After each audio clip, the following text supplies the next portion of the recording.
So that is Brian Dable in his press conference after the game saying, we did some good things. The offense has to do better, though. We need to do a lot better in a lot of things. So I think we'll save the press conference talk for a little bit later. But, guys, another season.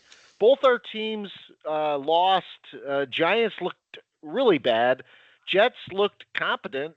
But at the end of the day, two L's staring us in the face, and this is just a repeat of every year we've seen. So we are the three angry Giant fans and the Jet fan. This is your host, Scott, Giant Mike, Cardone, and angry Jets fan, Novak.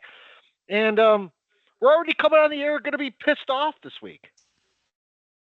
I, guys, I'm done. I am done. I said it at the bar. I texted it numerous times to people last night. Can't do this. This is the third year in a row we started without scoring a touchdown. First of all, yeah, this misery has to end, and it only lies at one person's feet right now to me, because you can't have the numerous different amount of quarterbacks who have started for games for the Giants since Brian Dable has been here, and they all look like the same guy when they're playing for his team. That's just where I am right now with that. Yeah, I don't even know where to start, guys. I really don't. I got a lot of it out of my system right after the game. Well, really during the second half, and then as the game went on, you saw just an absolute repeat of what's been going on the last couple of years. This is year 4 of Brian Dable now, and we've all been kind of saying Dable's not really the guy. I think we have a head coach, but I know we're going to get into it a lot tonight. But I don't know, guys. I don't know where to go. Where's the fervor? Where's the excitement? Where was the energy from the preseason? I know it was preseason, but where was any of that? Mike Kafka, this is I know we've done this before with the Niedermeyer and the Marmalade and the Wormer. Kafka, dead. Bowen, dead. Dable, dead. Slayton, dead. Pick whoever you want. Get rid of this trash. This is what they put out there yesterday is not the NFL. I can't wait to go around the league. I don't know how much you guys watched the rest of the league. We had the red zone going all day. Every other team looks better. They look more skilled, organized. Guys, I don't even know. I want to control myself just so I could be coherent tonight in trying to break down this game, knowing that there's 16 more of these things. And again, week 1, and I feel like the season's over. It's over. Yep. All that and more. Just all that. Novak, any opening comments? I mean, I got a lot of comments for the Giants. Look, forget that I'm a Jet fan for a minute. The definition of insanity is doing the same thing over and over and expecting different results. Is it right? That's what we all know, that cliche. How many years are you guys going to complain about the offensive line of this Giants team? How many years? 15? 20? Rest of my life. And so I looked at some stats out of curiosity. I'm going to ask the three of you this. Would you rather have offensive line depth or a backup defensive tackle? Offensive line depth. Yeah. Offensive line depth or a backup running back? Offensive line. Yeah. Offensive line depth or a tight end? Maybe a tight end. Offensive line depth or a cornerback or a safety? Yeah. I know where you're going. Why do you continue to not draft offensive linemen? It's not that hard. In 2025, there were 22 offensive linemen before the Giants drafted one. 22. 12 tackles. 3 that are starters. And every single year, you guys go into the year saying, well, it's all about the offensive line. All about the offensive line. And you don't draft them. No, we draft a receiver. 2 offensive linemen in 3 years. And your division has drafted 17 offensive linemen. The Giants account for 2 of those. And you wonder why you suck. Yeah. That's a fantastic statistic. It is. It doesn't make any sense. And I've kind of fallen into the trap of it myself. We talk about it on our pod about we need depth. We need a wide receiver 2. We need a tight end. We need skill position guys. And I've kind of I've gotten sucked into that vortex of not realizing again that this offensive line is absolutely unfixable. I don't understand. Someone has to explain to me how in the NFL the same unit with different play. I'm just talking about the offensive line of the New York Giants. Different coaches, different O-line coaches, different head coaches, coordinators, different people in uniforms on that line, and they can't figure this out. I cannot understand any of it. I just can't. It doesn't make sense. We were DVRing and we were watching play after play after play. They couldn't protect. They couldn't run the ball, and we were literally. I don't know who I want to single out the most, but maybe John Michael Schmitz, that asshole. He stinks. My God. Did anyone realize how bad this guy is at blocking and playing center in the National Football League? I'm done. Guys, I'm done with all these people. This guy was getting pushed back and shoved around into the backfield 6, 7, 8 yards. Yeah. And I don't understand. I just don't understand. I did not play offensive. I don't have experience playing this position. You know, to me, at this level, what makes one unit so much better than another when all these guys are relatively the same size? They all went to major universities. They all are high draft picks for the most part. I can't, as a football fan, as an NFL fan, I just cannot understand how the skill level of a lineman is that much different. Is it schemes? Help me out, guys. What is it? Do we have any idea? It's got to be that, Cardone, because you see linemen leave here and go just be solid linemen somewhere else. They don't, they don't become superstars. They don't, I've got like two names in my head, and they won't come to my head right now. Kevin Zeitler's one of them. Zeitler. Yeah, there's guys who stunk here who just leave here and they just plug in and start the rest of their career on the offensive line. And maybe they're never great, but they're fine. They're just fine. I want to talk about Kevin Zeitler because Kevin Zeitler was good. He came to the Giants. He sucked, left the Giants, and was good again. Yeah. Yeah. There was a play yesterday where I think it was like a 3rd and 12. Giants really needed it, of course, late in the game, and the Commanders got in Russell Wilson's lap instantly with a 4-man rush. 4-man rush. Yeah. 4 men. We had a running back staying in the block, and we had 2 tight ends on the field, and a 4-man rush just instantly on Wilson. Yeah. So, guys, we're going to talk about the offensive line here in just a second, but let me give a shout out first, and then we'll get into the breakdown. But hello, Hampstead, North Carolina. It's a community near Wilmington, population 7,000. It was named after the 1740 plantation of John Mott, who was from Hempstead, Long Island. So somehow Hempstead became Hampstead. And so it's known for subdivisions, shopping centers, and retail or rental houses to take advantage of its proximity to Wilmington and the beaches. So not a lot of things to note about it, except that I think it's funny. It's called Hampstead, and it's coming from Hempstead, Long Island. Yeah, they couldn't just look it up on the internet back then. The guy's like, I don't remember how it's spelled. That's close enough. You know what is there in Hampstead is the Serenity Point Sandbar. Now that sounds fun. Serenity now. Serenity now. You guys need a little serenity. We need serenity now. You really do. We need to go to Hampstead and get some serenity. I think Sunday at like just 2:20 p.m. I would have been yelling, "Serenity now!"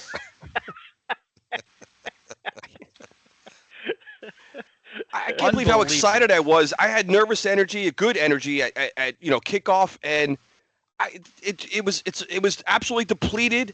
After really when we didn't score, and Scott, I don't want to bounce around too much, but like I want to stay on track here. But I immediately went to the turning point was 1st and goal from the 1, down 7-0, and you don't get in. That, by the way, also coming after the fact that we got a penalty call on 3rd down. It would have been fourth and goal. No, I'm sorry, it was 4th and goal. I think 4th goal. Yeah, it was 4th and goal. We get the defensive call, and I'm like, 1st and goal from the 1. We're going to punch it in. And as soon as I don't know, we talk about this all the time, guys, on the goal line. We never get the walk in. We never just get the touchdown on 1st down. I said as soon as they didn't get it on 1st down, I was like, oh shit, here we go. Yep. Still 2nd and goal from the 1. And then Scatterbo then's running into his own fucking lineman as the lineman's being pushed around and turned backwards. And right there, guys, when they settled for 3, I said, we're going to lose this game right here. Well, Yep. I'll tell you this. We were in unison at the bar watching the game. The first time the Giants went for it on fourth down, we said kick the ball. They didn't. They went for it on fourth down. Then we get the penalty. And what do we do on first down? We try some trick play where we're getting some lineman out of the backfield. Who, by the way, I did watch the replay. He was being mugged the whole time once he left the line. But the thing is, why are you running that? Why not just run it down their throat on first and goal from the one? Run it 3 times. If you can't get it in on 3 times and you want to go for it on fourth and pass the ball, fine. But you got Scatabo. You drafted him for a fucking reason. Run the fucking ball. That's the other thing. The Giants are so fucking predictable. Anytime they bring Scatabo into the game, he's getting the ball. There's no, even when they split him out wide, they threw it to him.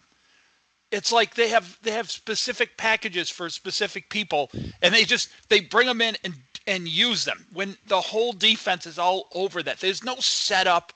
There's no, we're going to put Scatabo in there 8-9 plays before we're going to get the Redskins to stop paying attention to him. None of that.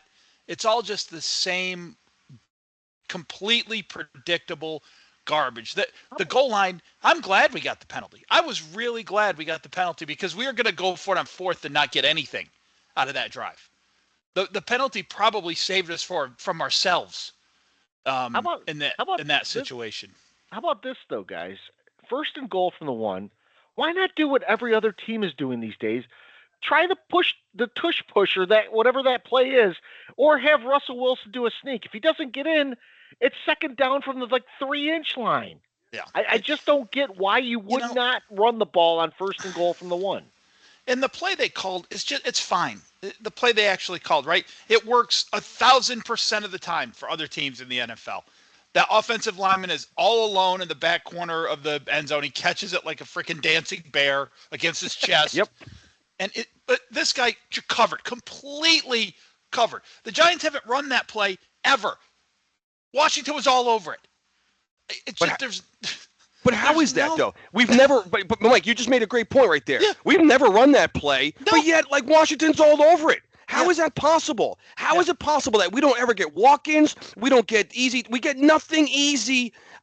Forget about inside goal to go. Our goal to go offense. I don't have the numbers in front of me in terms of our touchdown percentage, but I looked up. Goal to go from the one, and teams score like fucking 95% of the time. And I don't know if that's a touchdown, but it's close. You guys get my point. I mean, and I just don't understand that we have. This has been year in and year out. We know the offensive line, but our play calling inside the red zone and especially goal to go is just inexplicably horrendous in this league. I watched all around the league on the red zone. I see people walking in from all over the place. Justin Fields is trotting in from the 2-yard line. There he goes.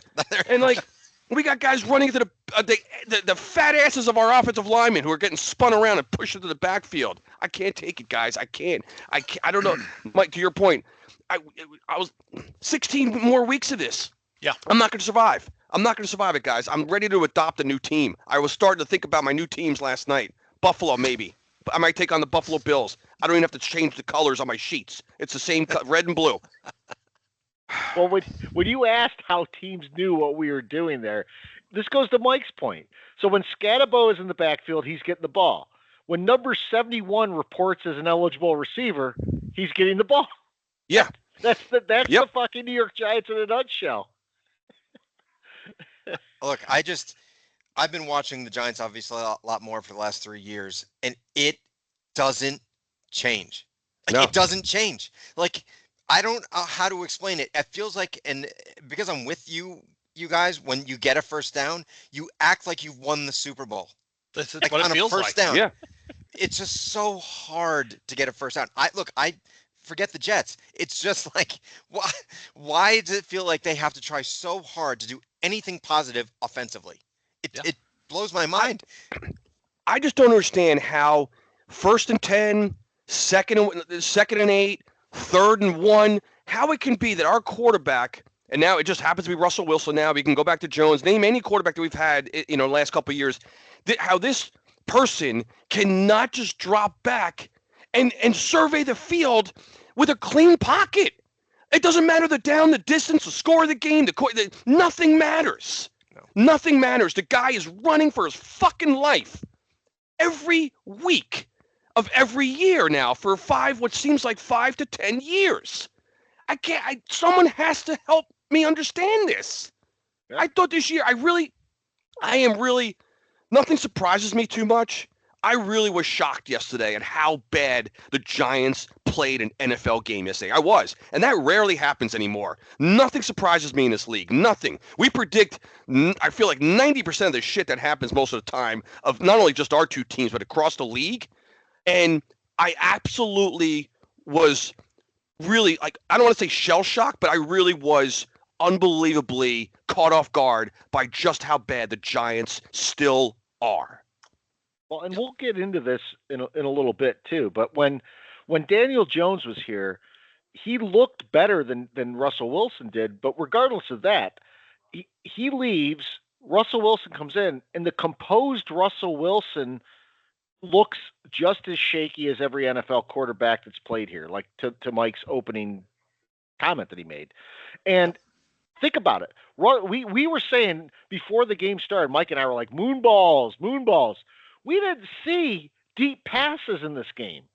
They maybe took one shot the entire game downfield. So it says to you, did you just throw away the entire game plan once this game started and didn't try to throw any balls downfield? We ended up with 6 points, no touchdowns. We all mentioned that. Guys, Birds looked good, as did Carter, and that was about the only bright spots. Now, I will say in the aftermath of this, Micah McFadden was carted off in the game, and it looked pretty bad. Reports are he's probably going to miss a couple of weeks, but it's not going to be season-ending. But regardless, this team has a lot of work that has to be done. Still, I mean that's the understatement of the year. I don't want to panic. I don't want to throw the baby out with the bathwater in week one. But it's not just a loss. It's just that everything is exactly the same. That's what it is, and that just leaves you no week 2 hope. Game. It sets up a week 2 game that becomes a must win. Yeah, because it's another division game, and you lose to the Cowboys who went into the game against Philly looking like they had no chance, and they gave Philly a shot. All of a sudden, Dallas is probably going to roll us. They're gonna roll us, Scott, and because this again, and we'll go around the league. I mean, I know we're gonna get to the Jets here and Novak's Jets. I mean, the Jets could have, should have won that game. Teams compete. We know who the bad teams are. Like New Orleans competed. The Tennessee Titans are competing on the road at Denver. Competed. The Browns competed. Probably should have won. They missed a field goal at the end of the game. Teams compete. This Giant team can't compete. That's the major disparity between where they are and where a real team is. Any team for that matter. They're hopeless. This league is designed and set up for the offenses to score points. I was listening to a few comments today and going around, the social media and whatnot, and every other team is scoring points. The New York Giants, they can't score touchdowns. They can't score points. It's bullshit. And this isn't something, Scott, where had they played a complete game and they just got beat, maybe and we're hanging in there, you could say, you know what, man, we were 1 or 2 plays away. We got a bad break here or something happened. We got a chance against Dallas next week.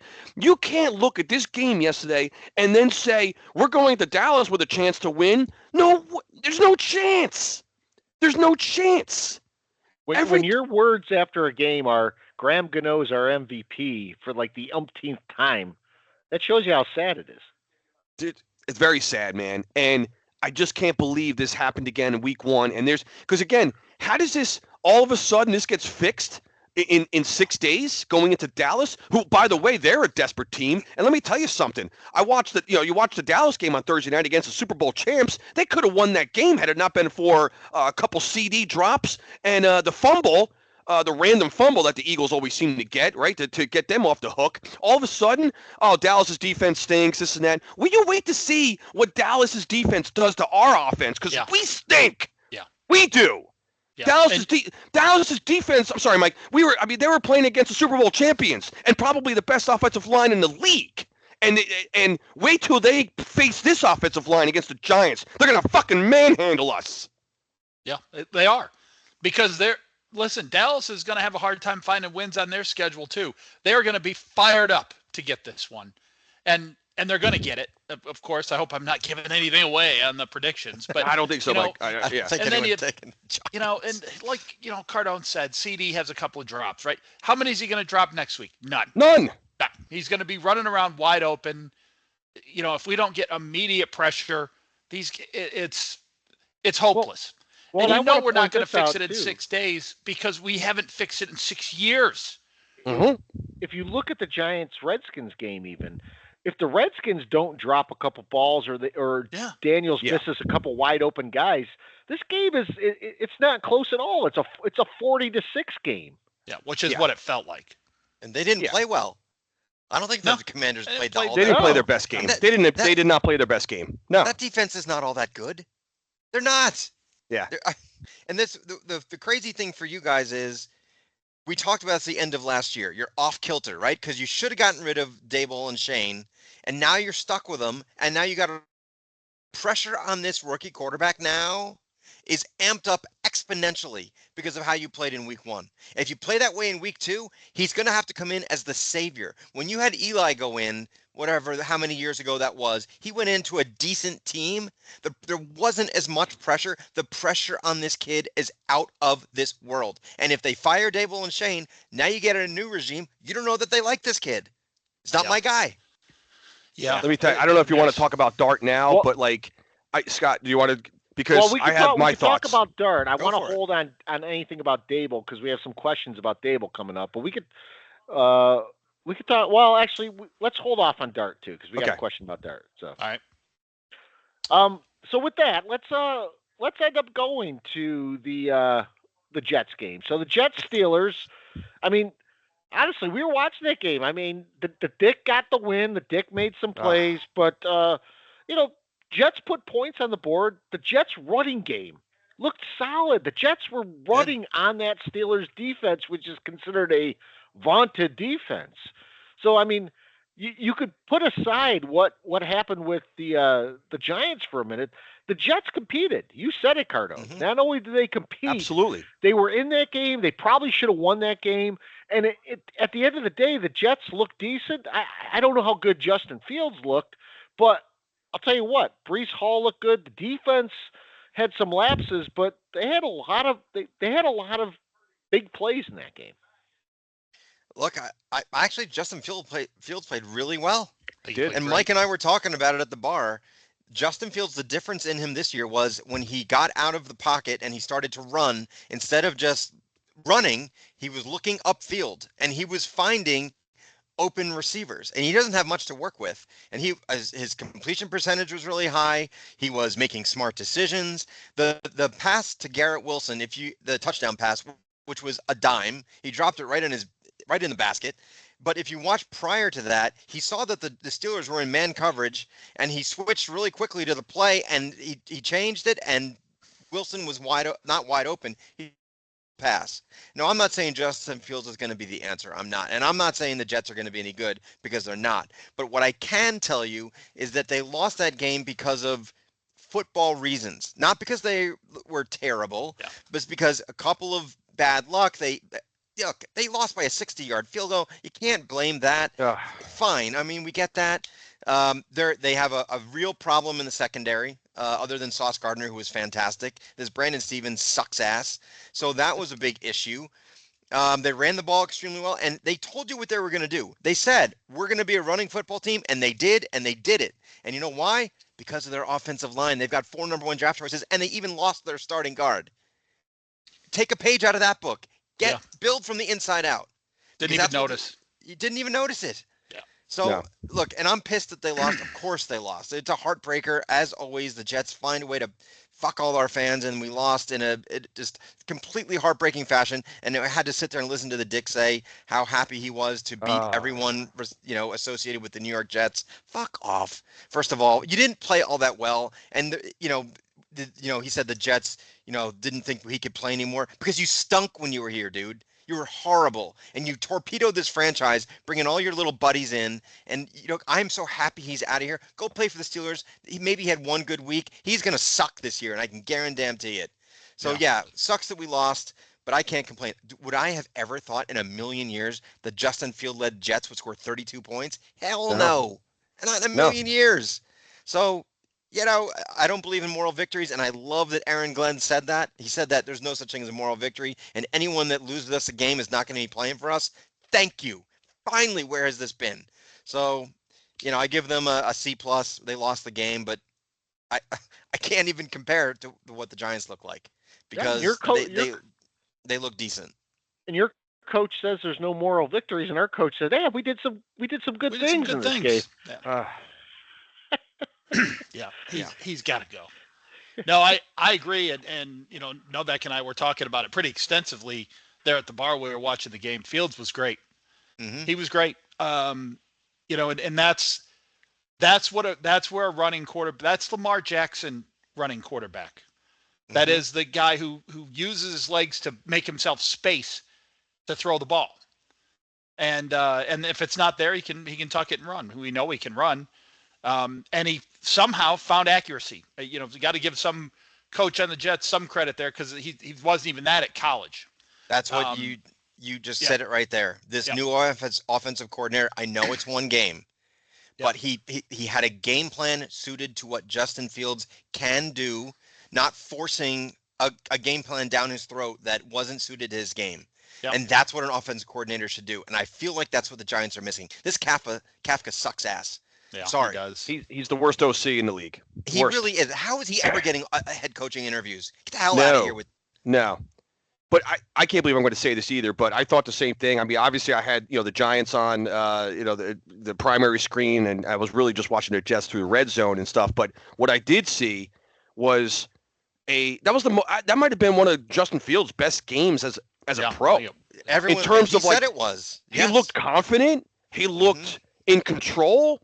He didn't look erratic like he usually can. He looked like he was in command of that offense. He really did. Absolutely. And I was on that. For the first time ever. Yeah, as I was just observing, I was actually like, man, if I'm playing against Fields, I'm a little scared of this guy right now. He was. Well, he looked dangerous. On the last drive, on that last play, he made the right call. Like he ran it up to he could have maybe run it for the first down, but he had three defenders coming at him. He stopped and he threw it to a wide open Garrett Wilson. You cannot blame Fields for the fact that Garrett Wilson got lit up by Jalen Ramsey and dropped the ball. He made the right call. If that was last year, he's running. He's tucking and running. Yeah. And he didn't. So I can't be upset with Justin Fields. No, what you can be upset with is definitely the dick and everything he comes with him winning. At your the Jets' expense, Novak, right? That just burned me. Because he's just impossible to look at. But let me ask you this, as a diehard Jet fan, because when they're lining up for the 60-yard field goal, was there any doubt in your mind that ball's not going through the upright? No. Did you think there's not, right? It's going in, but guaranteed. But guys, think about this. The game's on the line. You're talking about a 60-yarder. We talk about this all the time on our pod. 60-yard field goals now just go through. They just go through with the game on the line, no less. With ease. Yeah. Yep. I didn't. As we're watching, Red Zone had it online. I didn't even sniff at the idea that he was going to miss that kick. Nope. 60-yarder. Absolutely not. I don't know whether I should be sorry, Scott. I don't know whether I should be impressed with this or just constantly pissed off that guys are hitting 60-yarders. For some reason, it pisses me off. What was the kick Butker hit? Just running onto the field and kicking it. Greg! Oh, look what we got. we got another. Yes. We got another Cardone in the house. Yeah. So wait a minute. Wait. I got to go. Hang on. I got to go speaker thing here. Just a second. Now we're good. How's the optimism, boys? Oh, it's right up there. The optimism is at an all-time low there, Mr. Greg. I can't hear him. What did he say? I can't. How come I can't hear him? Oh, wait. He's gonna have to. I got technical trouble. Come on. No, here we go. Go. Are we good? Yes. You hear me? Yeah. So the Come on, we're optimism the three is at an angry all-time low. Giant fans. Let's be angry and enough of this laughing and yucking it up. Get pissed off. We've been fucking angry. Oh, good. Yeah. Did Chris give you my season over when it happened? Yep. Yeah, we got it. I did give it. Yeah, it was actually on a punt. On a It's on punt. a punt. Yep. And I It was a when I nailed the Novak. 39-yard punt, I go, I had it. I'm out. Jamie Gillian, I mean, Worst punter in the league. worst punter in the league, unbelievable. and we still trot him out there. So I'll let you guys get back to it, but geez. Novak, at least maybe. I mean, how did this happen? Maybe Fields is Justin like We just Fields, talked man. about it. better than we Yep. think. That's one game. Doesn't mean anything, but like I feel bad talking about it because the Giants were just like dog shit. So Yeah. it's Worst tough. team in the league. What about did you guys hear the did you hear BT and Sal on their did. rant? Woo! Good That stuff. was awesome, and he was spot on. Yeah. Right. So I didn't see Chris all day and all this stuff like that. Real quick, before we go, I had to go get him down to my mom's. Right, we get in the car, radio off, and like we had a 30-minute ride back to my house. And let me tell you, we couldn't even like hear over each other with the F-bomb. We just went like giant talk, like, "Are you?" I told these guys I got a lot of it out of our systems We earlier did. today. I'm like, I think I have some in the tank here tonight Yeah. for the pod, but we'll find enough to get it Yeah. out. Yeah. So, all right, man. I love you guys. All right. Keep it All right, going. Greg. Good to All right, see you, guys. man. guys. No, so Cardone, what I was mentioning is that even that rushed field goal by Butker, I think it was like a 58-yarder. He just comes trotting on the field with like no time. They just snap the ball. He kicks it. It goes right through it. It's in the net halfway up. I mean, it's ridiculous these I days. can't take it. I know. Yeah, I know, man. Everyone still goes on fourth, knowing that these kickers can knock 60-yarders like it's nothing. Yeah. Sickening. So when we look around the league, guys, there was some good games out there. I mean that Bills-Ravens game might have been one of the best openers I've ever seen. Ever. Now I will say this: I was firmly in wanting the Bills to win that game, but the Bills got a lot of favorable calls in that game. They did. Josh Allen can basically do what he wants, and the officials are letting him go. And I feel a little bit bad if you're John Harbaugh, except for the fact that John Harbaugh, even in the final drive, what the fuck's he doing not having like Derrick Henry out there for a while?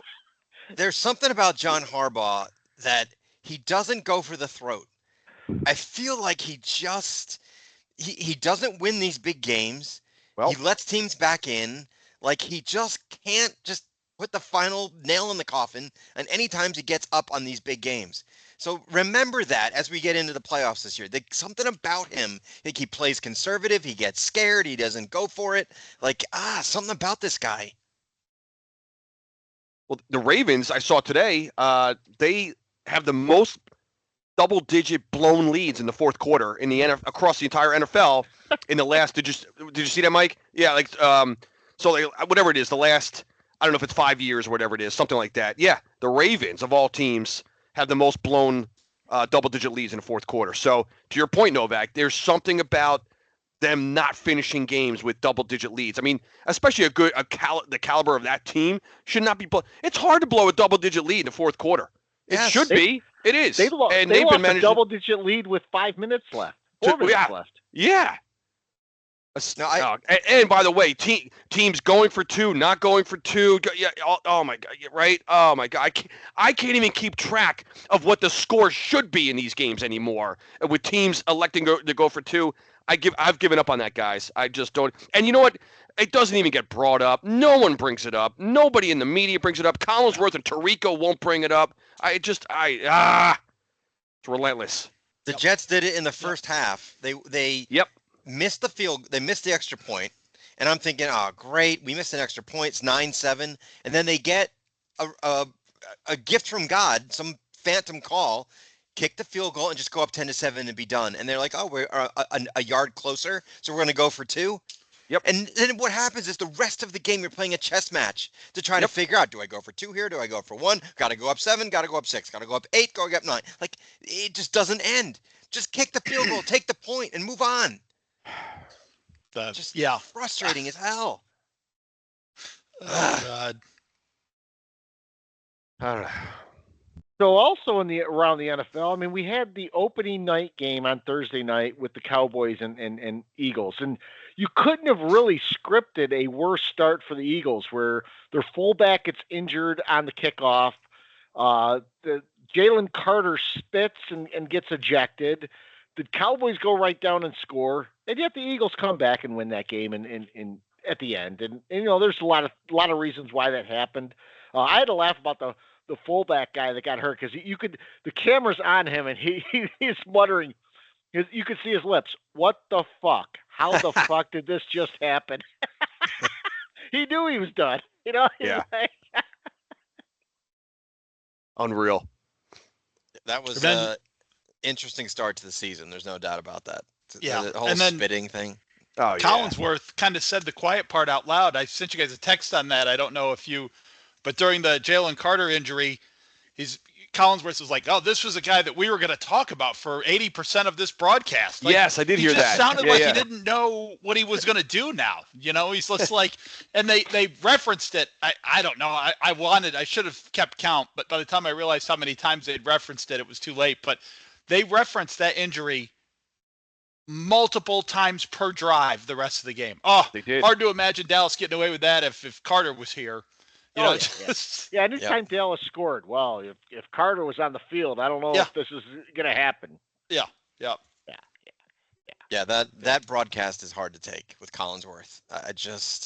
They beat storylines to death for 3 hours, and I think Collinsworth has jumped the shark. I mean, the way he was going on about Jalen Hurts, and no one's pointing out, by the way, that Jalen Hurts throwing the ball is not doing that well. He is running the ball. He's taking off. He threw to wide receivers 3 times in that ball game. Yeah. He keeps A.J. Brown had 1 reception. It was at the very last play of the game, basically. Yeah. I kept begging for Dallas to put a spy on Hurts or something to slow him down. Something is weird about, again, because I always think about like, well, the Giants don't do this or can't do that. I watch Jalen Hurts and the guy, he's not lightning fast. But yet, for some reason, when plays break down, he just trots in from like 15 yards out for touchdowns. How does it happen? No, Where is he's everybody? Really good. He's really good about that. Just like, it's like we talked earlier, like Fields hasn't been over his career, but was great this weekend. It's just run to the spot where they're not there. Just get to open field somewhere and make a play. And the way that the Giants' offensive line has been, the Eagles are the antithesis of that. The Eagles have such a good offensive line that it makes Jalen Hurts look that much better. Yeah, that guy behind the Giants line is not doing half of what he does. But under the Eagles line, he could do pushes for 5 yards. He can scramble for 15 for touchdowns. He's not doing that in blue. Yeah, no, not all blue. No, I think the Eagles are beatable though. That defense is not great. They've lost a lot of pieces to that defense. Yeah, I'm not saying that they're not the class of the NFC because they may be. They are beatable. I really do think so. That was one of the points I wanted to bring up about Collinsworth. They were raving about how great this Eagles team is. They have no weaknesses whatsoever. That's not true. They did not mention all those defensive departures in a negative light. I mean, you have a Dory Jackson out there getting toasted. That's a weakness. You have defensive players out there that if they get a couple key injuries this year, they're done on the defense. Mm-hmm. No, to your point, Novak, they mentioned the turnover and they mentioned it in a positive way. How is it positive when you're losing Slay and you're gaining Dory Jackson? I don't know how that's a not good. Yeah, I think a lot of times these teams get this like reputation for being able to like plug and play anybody. And I just don't think that's true. And I think the Eagles are an example of that. I don't think the Eagles are going to the Super Bowl this year. I don't. And I'm going to be eating those words, I'm sure. But the Dallas was, kind of going up and down on them, no problem. We'll see what happens with them. But I wasn't as impressed. I really wasn't. I mentioned it a little bit earlier about Daniel Jones. But Daniel Jones took a Colts team who really is probably bottom tier team, and they just blew out Miami. And not only did they blow out Miami, Daniel Jones was solid in this game. He had 2 touchdowns throwing, he had 2 touchdowns running. Um, he Yeah, he was better than solid, I thought. It was he fantastic. he did Player of the exactly week. what we wanted him to do with the Giants if he had an offensive line. You Yeah, know? I mean, we railed on this podcast for a long time before we gave up the ghost about Daniel Jones. And what did I always say? You guys will remember me saying it. This guy's going to end up somewhere else because he's poisoned here with the Giants, and he's going to have a solid career, make some playoff teams, and just be a good quarterback somewhere else for the rest of his career. Still, I mean, one game, but, you know. It may only be one game, but you can already say, and I want the guy to do well. I want him to do well. And again, it's just a unbelievable indicative of this Giants organization. We couldn't figure it out with Saquon Barkley. Think about this, guys. I was thinking about it again today. We had the best fucking running back in the league. We end up signing guys like Darius Slayton to 3-year deals. And Daniel Jones has one game, and he has like the game of his career. With a brand new team, brand new everything. It's just laughable. It's laughable that it has to be this toxic environment of the New York Giants. And I just hope I hope Jones. I really hope he just continues to tear it up. I wanted him to win that starting job over Richardson because I think he's so much better than that guy. And after one game. You talk about cementing his, starting job. Again, one game we know doesn't make a season. Obviously, it does with the Giants because we know one loss and they're done for the season. But I'm glad we talked. I figured we would talk about Jones, of course, a little bit tonight. But I'm just happy for the guy, man. I hate that saying because it just sounds cliche and stupid. But when I saw his numbers going, the highlights and such. Twitter everything was blowing up about Daniel Jones, day, and it really more about the Giants than even Jones. Well, and I thought it was funny the days leading up to the opener, Colt fans on Twitter were saying, how can you bench Richardson for this guy? So and all this. If you listen to the pregame shows, they said two things that I thought were interesting: the Jones elevation to starter and the Flacco elevation to starter. Yep. They said both of those weren't even in question. Those two won those starting roles outright. Yeah. It wasn't even close. Yeah. Yep. I'd heard that same thing about Jones. I didn't know about Flacco, but people in the know were saying that Jones from day one of camp, the coaches were like, yeah, he's the starting quarterback. It's just like there's no question here what we're doing. And the fans aren't going to like it. And there are Colts fans, every team has their idiots fans. There are Colts fans today still railing on Daniel Jones. Lucky and all this and that. Because the Dolphins stink. I mean, Yeah, there's all that narrative. But, yeah, they stink. I don't disagree. He had 2 touchdowns and 2 running touchdowns. They didn't punt for 3 quarters. They didn't punt at all, did they? I thought they scored on all they did 7 not. of their drives.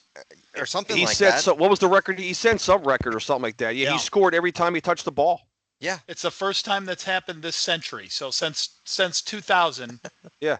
Daniel Jones is the only quarterback to score on every drive. 7 drives, 7 points. It's hilarious, man. It's drives ending in points. Yeah. I mean, and when he was with the Giants, you didn't play the 2000 Ravens every single week. I mean, No. you weren't playing vaunted defenses every single week. No. Doesn't someone have to look at that and say, okay, he's That doing could this, be- we're doing that. What's the common denominator here? It's the offense that you're putting in place. Yep. Yeah. That's an excellent point, Novak, and that might be the most damning thing that happened to Brian Daboll this weekend. If all the damning things that happened to him, having Jones just go out there and show out might have been near the top of the list. Especially if the Colts end up making the playoffs or play decently this year, and Jones is a solid NFL quarterback that doesn't miss time because of injury. There's going to be a lot of questions asked on what happened when he was here in New York. Yep. Mm-hmm. I hope that happens. I'm ready to sabotage and bury the Giants. I really am. At the expense of my own team. This is how far I'm broken. I am broken by this New York Giants team. Yep. That to the point where I am one of these guys, Novak. You're like, that I despise my own team now. I've been Love there to for hate. years. Listen, so whatever. love to hate the stuff I things you love. That's right. That's that's it. That's my sports motto now. I that's how I live. So Brian Dable has fallen so out of favor with me very quickly because we talked about this in the preseason. How I'm like, no, he should stick around. I always say, I got a gut feeling he's a pretty good coach. Here's how far I've fallen with him now. I don't want to play dart at all this year because I don't want him getting his hands on dart. I don't want to ruin this kid's career. Yep. Because That's a every very good quarterback Brian Dable has rolled out there has sucked. Apparently under his tutelage. I don't want this guy messing up dart. Well, if I could just make a piggyback that comment, Mike, that's because immediately the dart, start dart, right? The mantra came out and rally, whatever. And I said, I was one of the few, I think, Giant fans, I think I'm in the minority, and said, no, absolutely not. I said, why? What? I was thinking more, not about Dable, had nothing to do with him. I said, please don't throw Jackson Dart behind this offensive line right now because we'll fucking ruin this guy. We'll ruin him. What's he going to do behind this line? What does it matter? He needs. We got to and I don't know what that looks like, how it gets fixed, but to throw Jackson Dart out there right now, I swear to God, I think the guy would be. We might ruin him. Yeah, as far as his confidence and his mental frame of mind, you're going to put him behind that offensive line? I wouldn't do it. I wouldn't. You definitely can't do it until Andrew Thomas comes back, for sure. At least. So, the other. Go ahead. No, I'm just saying, Andrew Thomas, again, we're just harping on this, but I think you can't harp on this offensive line enough. I wanted to bring up, the Jets, again, was it Vera Tucker? He goes down. So BT and Sal, right? I heard that, they were talking about this, of course.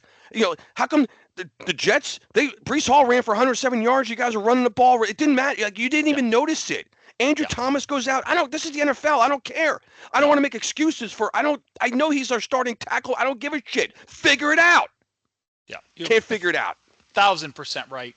Yep. The offensive line 100%. Should be a unit, and one piece not being there should not make that much of a difference, no matter who it is. And anyway, and you could argue offensive line play and tactics and all this and that and what they had to do to protect differently because he wasn't there. But the pressure was coming up the middle. It was right up the middle. Their interior line play was awful. Yeah, Spitz and Runyon both were terrible. Yeah, they're terrible. Yeah. Van Rotten's awful as well. I mean, he was cast aside by was it Carolina, and now he's starting for you. Yep.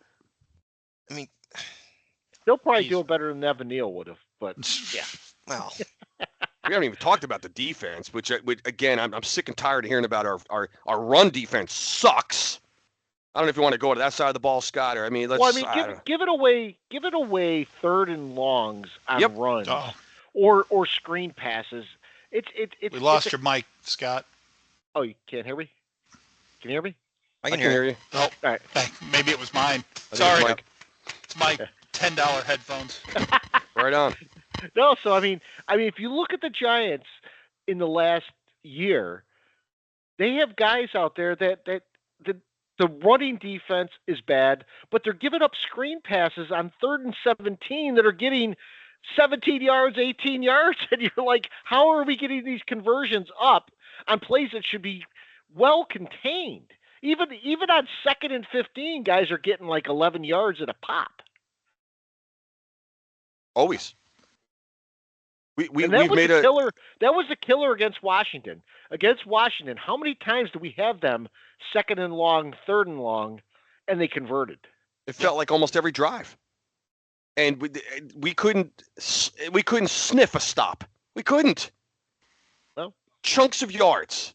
I'm tired of all right. We had a couple pressures. We got Daniels down a couple times, but more often than not, those 2nd and 3rd and longs. We talk about this all the time on our pod. It's those big chunks of yards that sets up the 3rd and then the 4th and shorts and keeps drives alive, and we give up points. I'm so tired of it. I'm so tired of 2nd and 3rd and double digits and just giving up chunks of yards and drives continuing. We've seen it for years. I mean, the defense is better than the offense, but this defense still, in my opinion, they're average at best. They are across the league. Think about the Philly model. The Philly model right now is on 2nd and 8. Just get to third and 2. And if you get in third and 2, you can run the ball, get to fourth and 1 if you don't pick it up, and then you can do the tush push on fourth down, no matter where you are. I saw no more than 5 times that teams did fourth down conversions inside their own territory this week. Yeah.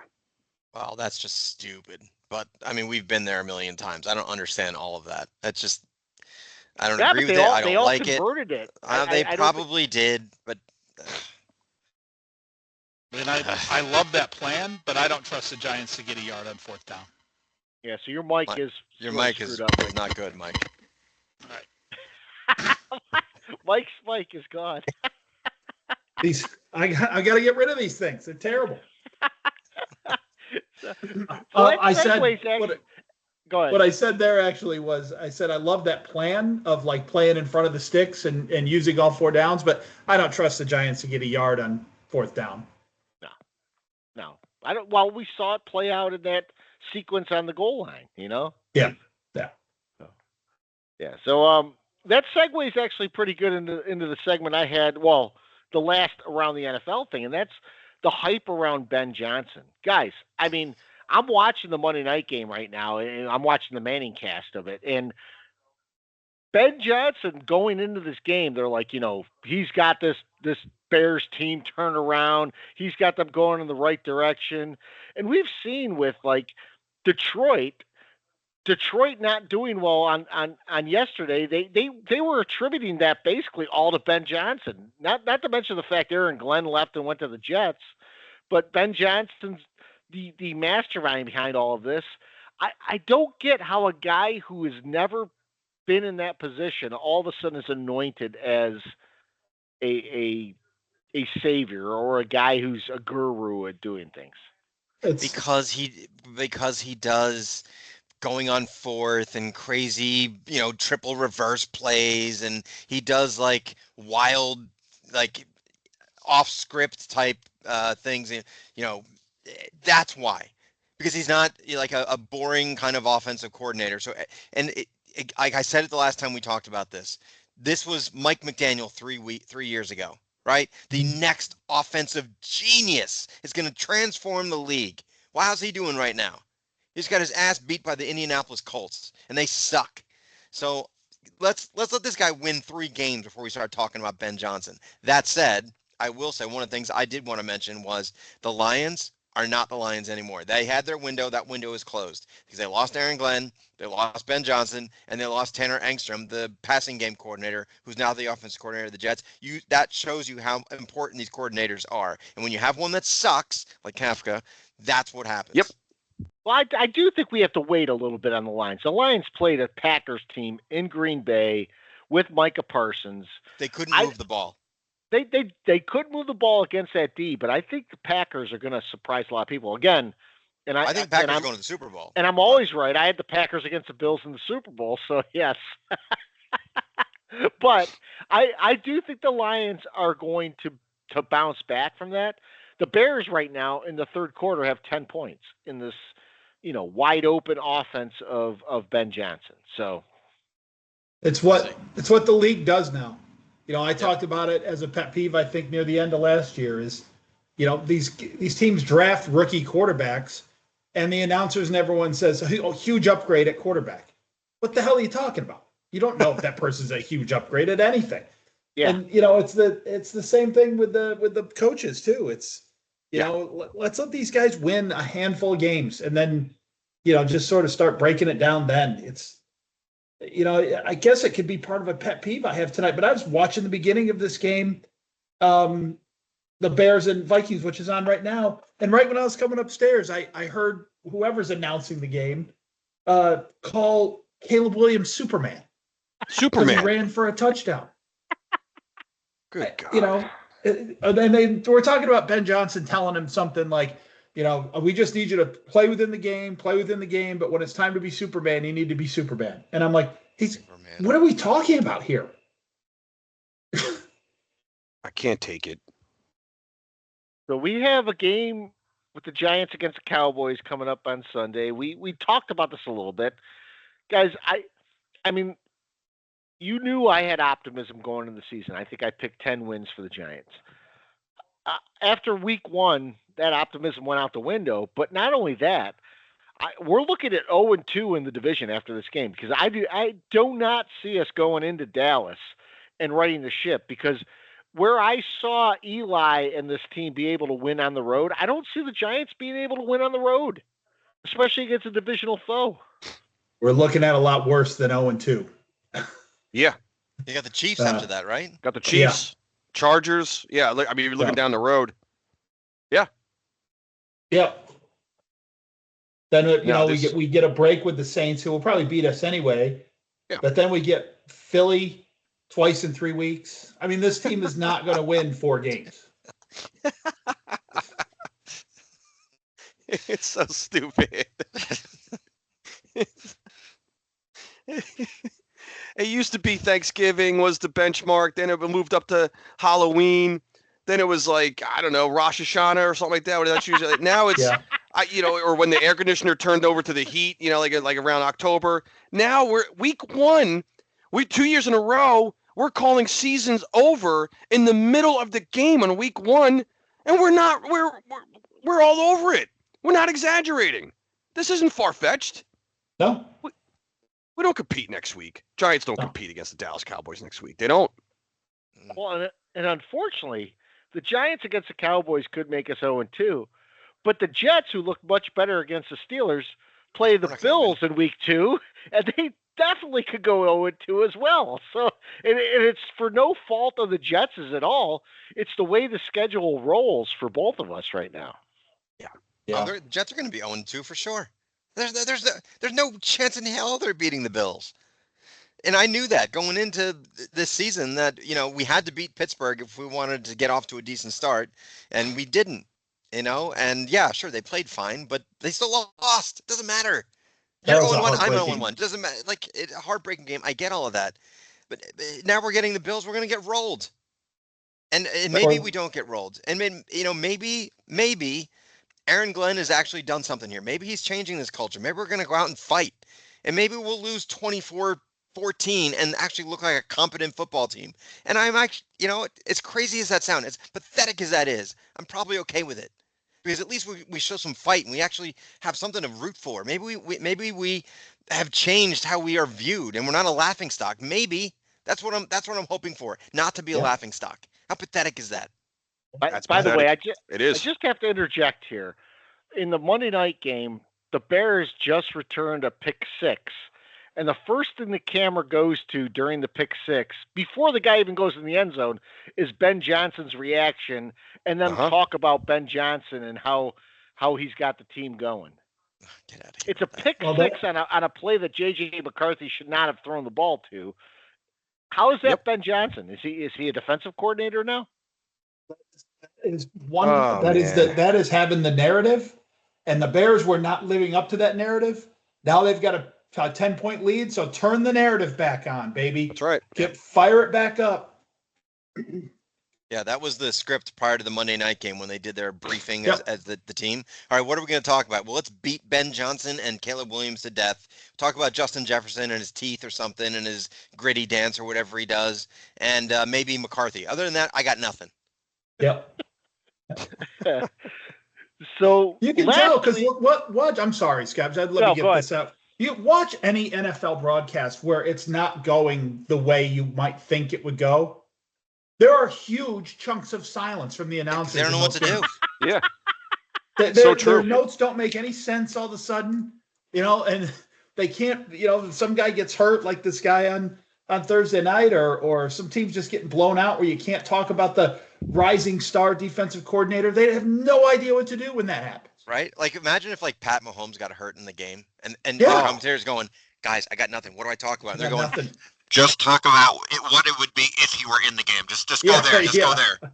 Just pretend he was in the game.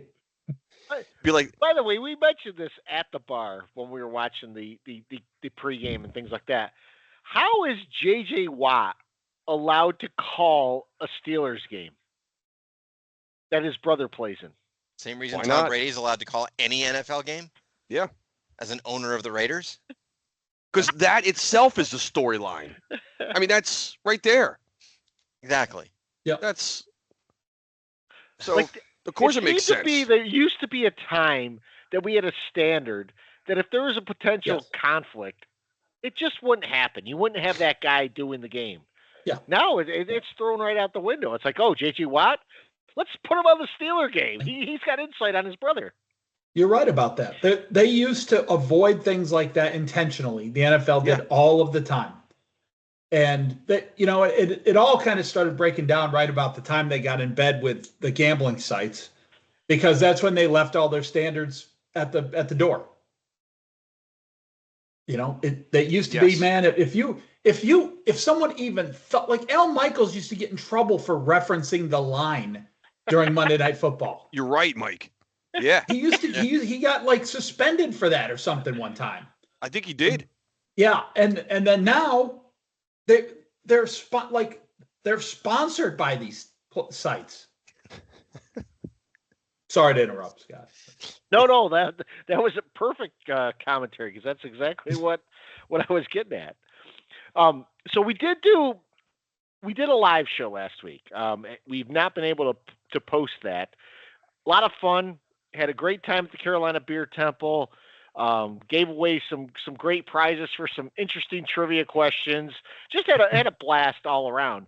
But one thing we did not do in the lead up on a show that we recorded was our predictions. So we gave all of our predictions together, and we're doing something new this year. We're doing the predictions of each of our teams, and then we're doing a lock of the week. And in the lock of the week, it's sort of like a survivor pool. You can't pick a team more than once. So, Mike, take us away and let us know how we stand. All right. So the lock of the week is going to be worth 2 wins. It will also be worth 2 losses if you lose it. Just a way to keep it interesting there. And Cardone and I both picked the Giants and Jets to lose, so we went 2-0. The Scots picked the Giants to win and the Jets to lose, or was it the other way around? No, I had That's the right, Giants yeah. winning and the Jets losing. We both picked the Giants to win.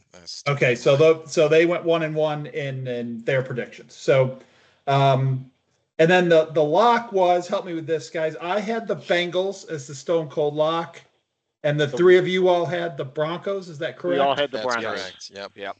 All right, so we all won our lock, although I got pretty lucky to win mine.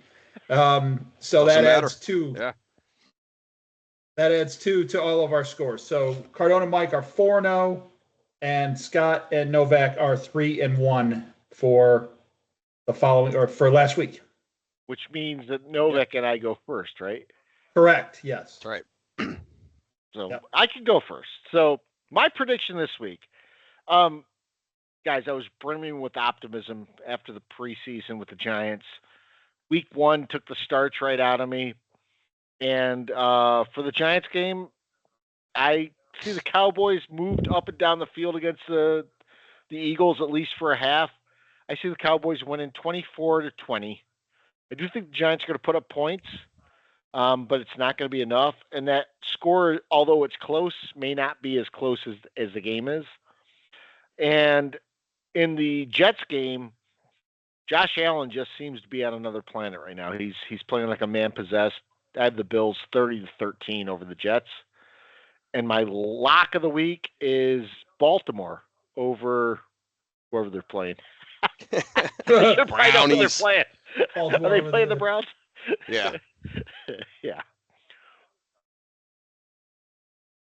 So for me, I'll start with the Giants. I picked the Giants last week. Shame on me. I know better. I do. I know better than to pick them over the Commanders than I did. I'm not going to do that again after watching that horrific, boring, just display of just garbage that they threw out there. So I think the Cowboys are going to roll them. So I'm going to take the Cowboys here 27-10. As far as the Jets are concerned, I think they will play well. They usually play the Bills pretty well. The Jets will always lose, but the Bills, they play pretty well. Actually, they don't always lose to them. They win a game or two. I think the Jets will actually take a lead in this game, and I think the Bills will come back and end up beating them. So I'm going to take the Bills here 27-21 over the Jets. And my lock for the week, I'm going to agree because I don't think there's any way that the Ravens are going to go 0-2. I wanted to take the 49ers, but because I just saw the Ravens-Browns, I'm taking the Ravens here as my lock of the week. Well, Sounds you want like, to go ahead, Novak? No, Or, I'm I'm up. sorry, I'm up. Cardone. Yeah, there's going to be a boring pattern here because we're alluding to both. I'll start with the Giant game, and we don't compete down there in Dallas. Dallas is coming off there a little bit of a sting with the loss to the Eagles. We of course have to go on the road in the division again for another division home opener for the Dallas Cowboys, and they take down the Giants 31-13. I think the Giants struggle to score points again. This is, believe it or not, they didn't turn the ball over against Washington. They didn't get any turnovers either. So I see the Giants handing the ball over to Dallas a couple times. 31-13 Dallas, and then I could see the Jets scoring some points again. I was impressed again with the way they were able to move the ball against Pittsburgh. Buffalo doesn't have that stout of defense. I think they like playing high scoring games. Buffalo, they typically find themselves in high scoring games. So I think the same thing, as Novak said. I could see it being a tight game through at least into the third quarter, and then Buffalo pulls away. I got them winning 34-23. And my lock, same as you guys. When I was looking at the menu for week 2, as soon as I saw Baltimore against Cleveland, they're not going 0-2, the Ravens, and the Ravens will win that game hands down over Cleveland. They're my lock. All right. So a lot of the same stuff. Yeah, I think we're all going to have the same thing here. I'm going to pick a different lock, so that'll be the only difference this week. So, Dallas is going to roll these Giants. It's not going to be pretty. It's not, and you think, hey, they get rid of Micah Parsons before the season started. There was some enthusiasm in the preseason about the Giants. Maybe we're thinking, hey, we have a thing against Washington. We beat Washington. Maybe we can go down there and maybe we can flip the script on this thing and actually be 2-0 for a thing. But it's right back. Everything is right back to where we were at the end of last year. So yeah, I'm going to pick Dallas to win this game 28-10. I don't know why I think the Giants are scoring a touchdown. I'm not sure, but we're going to go 28-10. And like Scotty said, it's going to be a game that doesn't feel like an 18-point game. The Giants are going to be hopeless throughout the game, mostly. I agree with Novak. Every time I watch a Bills and Jets game, the Jets are always in that game. Even when they stink, they hang around with the Bills. They hit their number a little bit. And yeah, probably more times than not, that doesn't turn out to be a win for them. And so I'm going to just say more of the same with that. I'm going to say the Bills kick a late field goal, hopefully not 60 yards, to win 27-24. And my lock of the week is the Dallas Cowboys. So there's no chance. Wow, look at that. Wow. I thought about chance. that, Mike. I know. They were going to be. Yeah, I thought, like, how do I not go Dallas? So yeah, you make me feel like I'm second guessing, but that's a good pick. You can change it if you want. No, I'll keep it. It's fine. So we'll go pet peeves now. I'll start this week because I actually was going to use the Collinsworth thing, but I had a backup one. Collinsworth talking about Jalen Carter, because I thought, Mike, you were spot on with that. When you said he said the quiet thing out loud, he did. He basically gave away the formula that announcers have. My thing is something that popped up on Thursday night, and then it popped up all day on Saturday. And it's this whole idea of lightning delays. Yes. Popping up in college and the pros. I don't remember this as a thing before. It's possible it happened in college before. I don't remember in the NFL delaying games for lightning. Season openers being delayed an hour and a half. I just don't remember this happening. My kids were at the Clemson game on Saturday, and there was an hour and a half delay there for lightning. The Georgia game was delayed. Everything in the South was delayed because of lightning. And the worst thing about the Clemson game is they delayed it for lightning about an hour before the storm came through. So they delayed it. The storm came through, and then they had the lightning and all that other stuff, and then they started playing again. So I don't want to call it the pussification of America, but when did we get to the point where we're stopping games for lightning all the time? I mean, I don't remember it. I know that we did back in the day in the 90s because I went to a couple of Jet games where I specifically remember. But you're right. It seems like it happens all the time. And the Panther game was delayed for like an hour and a half. Like, why? Like, it doesn't make sense to me. But you're right, Scott. Like, they must have changed the rules or something. But I've not heard about it. Like, no one's ever said anything. But you're right. It's college and pros. It happens all the time. Yeah. It's crazy. And I remember back in the day, you would watch games, and I'm talking, I'm going back to the '60s now, where it was just like blizzard conditions, it was rain conditions. It seemed like that defined football players. You played in the mud, you played in the snow, you played in the rain. You never really, cared about anything that was happening. And nowadays, it's so much about safety that we sit there and coddle everything about these lightning delays. I get it. I want people to be safe, but when's the last time we've ever seen any kind of issue with fans being hurt by? Yeah. Remember Not once. The great fan lightning strikes of the 1930s that they used to. I mean, come on. It's all. Oh, it's so infuriating. America really has a risk management problem.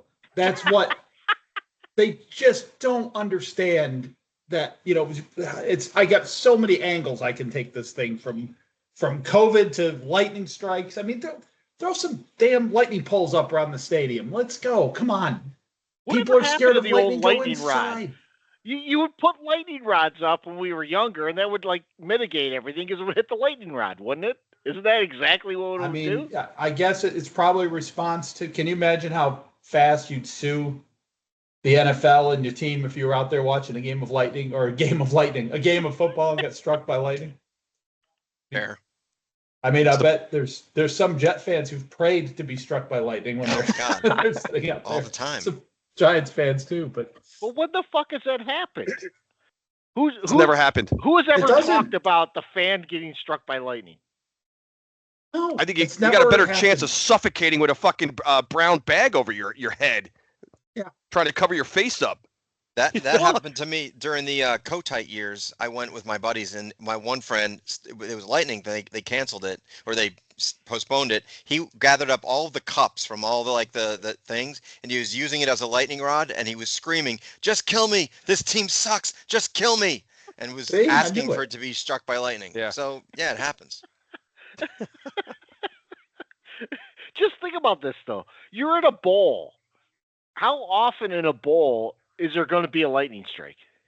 I mean, yeah, with things with metal and stuff way higher than you are, all around the stadium. Yeah, it's the pussification of America, boys. Yep, 100% right. So yeah, Mikey, I'll go to you next. Yeah, I got a short and simple one, and it just happened. So I was looking ahead at the schedule this year, and it's like we got people in town later in the year, and what are we going to do, and all that. And so I go to like week 15, week 16, and 17. All the games are TBD now. Every game is TBD that late in the year now. So you don't know, you can't plan anything. God forbid you want to go to one of these games. You don't know which day you're going to take off. I don't understand the NFL and this. They just are making it harder and harder and harder to go to and watch these games. First of all, the product's getting unwatchable, as we've talked about many times. But then we got stuff on Peacock and Prime Video and YouTube and, like things people don't get. They're using it to sell apps. The NFL has become app salespeople. They're trying to get you to buy apps for your telephone or for your TV. You don't know what time the games are. I can't say like, week 18, I might want to go see the Giants the first week of 2026. I can't. When do they determine that? When that game? I can't just take a week off and hope they play it sometime in that week. It's just the NFL's got to get back. And, we said this is the get off my lawn speech that we have every week, right? But the NFL just needs to get back to being fan service and not trying to accommodate the lowest common denominator of the league, which are the fringe fans who don't really care. They're not going to be there. They're not going to be around watching games when the team that that they like is 2-11. They're just, you've got to accommodate us, and they're leaving us behind. And this is just the most recent example of how and why. And they're selling network TV apps, and that's their whole game right now. They're selling gambling apps and trying to get us to buy 100 subscription stations on our TVs. Well, one of you guys said it on the thread. The NFL has officially jumped the shark. I think we've brought that up a number of times. I think, Mike, great point. In just everything of old school NFL does not exist anymore. Doesn't exist. Nope. It's a great point. You can't. I was looking at later in the year, for the same reason, trying to just look at certain games when there's whatever happened to just Sunday 1 p.m., Sunday at 4 or whatever. It's gone. You don't know what networks are televising these games. You don't know. There's Black Fridays. There's Christmas things. There's games on every day of the week. I can't keep track of any of it. And my team sucks on top of all of it. So what does it matter? When I said the NFL jumped the shark, I was talking specifically about that Friday night broadcast. At one point, we had Cam Newton on at halftime, Mr. Beast, someone named Speed, and Carol G doing a halftime show. Who the fuck are these people?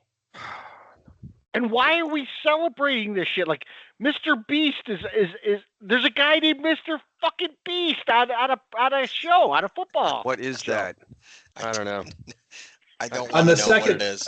On another angle of that lineup of people who came on, that's where Cam Newton is now. That's where he belongs, with Mr. Beast and Carol G. Whoever those people are, he's a joke. Did he have his big hat on? He did. He had a hat. He sure on. did. He looked like fucking Cat in the Hat. Yep. Talk about unwatchable stuff. That guy. Yeah. God, he's the worst. Well, he's not the worst. My pet peeve is the worst. All right. Segue to you, Novak. Let's hear it. Yeah, I didn't want to go after Cardone, so I'm glad. So yeah, my pet peeve is, who I think is the worst. Now is 100% in my mind the worst commentator, sports analyst in the world, and that is this dick Ryan Clark. I can't take this guy. Yep. I cannot take him. And I'm telling you, it is not because of his generational talent spin or his take on that. I have no problem with that. I think it's ridiculous and stupid, but at least it's about sports. I'm watching these shows to consume about sports. This dick has to say about Peter Schrager, because who has a comment about how CeeDee Lamb played, he turned around and says, well, that's your I didn't play the game take. Screw you. You don't have to play the game to be an analyst. You don't. I'm sorry. Peter Schrager's been on the NFL Network. He's worked his way up. He didn't play the game, so what? I care about what he says more than what this asshole has to say about anything. And so I don't like Ryan Clark. I don't like how he takes opportunities. He's a arrogant, ill-informed, narcissistic opportunist. And anytime he sees an opportunity to make, like, get his name in the media, whether he's calling out RG3's white wife or whether he's calling out Tiki Barber, who, by the way, Tiki Barber is my favorite NFL analyst out there. I know you guys have issues with him. Yeah. Tiki is awesome. And Ryan Clark has to call him out saying, like, he didn't treat me very well as a rookie. You were an undrafted free agent person on the other side of the field. You were a defensive player. Tiki Barber was a fucking offensive player.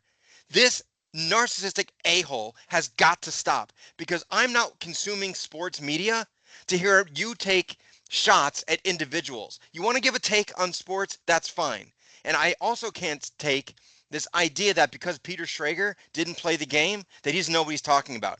I'm the consumer. You know what, Ryan Clark? You know who pays your bills? Me. Not me, Scott Novak. Me, people like me who watch sports. That's who pays your bills. So for an example, when I go into a restaurant and I say, I don't like the prime rib, it sucks, the chef isn't saying, well, you don't know how to cook. I'm the one buying the media. I'm the one buying the food. So it's me who decides whether you're good at your job or not. And Ryan Clark, you suck. You're a loser. You suck at your job. I will not watch another minute of you. I hate him. So that's my pet peeve. Ryan Clark can go F off. I can't take this guy. Oh, just say Ryan Clark will never get called for the carpet for the biggest sin that he has. and that's that he turns every discussion into race. He does. Every single one. Like, we don't need that. I'm watching sports to hear sports takes. I don't need race brought into it. Who's Stop your it. audience, Clark? Yeah. Exactly. He was full on board that Shedeur Sanders got screwed by the Browns because he's a black quarterback. And it's like, you're talking about the Browns who traded a ton to get, Watson. Yeah. Yep. Who is a black quarterback. Yep. I mean, they have Joe Flacco starting by default because Dylan Gabriel's not ready yet and Shedeur Sanders is a 5th round pick. And you're sitting there making fun of this team who actually went out and had a black quarterback for a while. And if it wasn't Watson, they had other black quarterbacks in there for a long time. They had Jameis. Yeah. They had Jameis Propaganda. It's gaslighting. That's all it is from Mr. Clark. But same thing, Novak. I was thinking. I saw those comments. Didn't see the clip of it actually, but I read up on it. I was thinking the same thing. Like, I don't need to be fucking Jim Cantori to know that it's like windy outside. Exactly. You're like, Cardone, you've never been a meteorologist. That's true, Mr. Clark, but I know a cold day from a warm day, asshole. If I go outside, hey, it's cold out. Who are you to say it's cold, Cardone? Well, I don't know. Did you ever go to meteorology school? Have you ever been, worked? Have you ever measured a wet bulb temperature? No, I haven't. But you know what? It's just, I could go off on that all day. Peter That's Schrager nice. probably went to college for journalism. He probably worked his way up from like local media stuff and was probably like covering some newspaper in Erie, Pennsylvania, and worked his way up to the point where he's at the NFL Network. I'm going to give that guy a hell of a lot more credibility than Ryan Clark, who just played the game not that well, to be honest, for 10 years. Sorry. If you want to talk about what happens in the locker room, I'll listen to you, Ryan Clark. But when it comes to how CeeDee Lamb plays in a game, I listen to Peter Schrager too. Yeah. I don't even particularly like Peter Schrager, really. He's But those okay. comments stuck.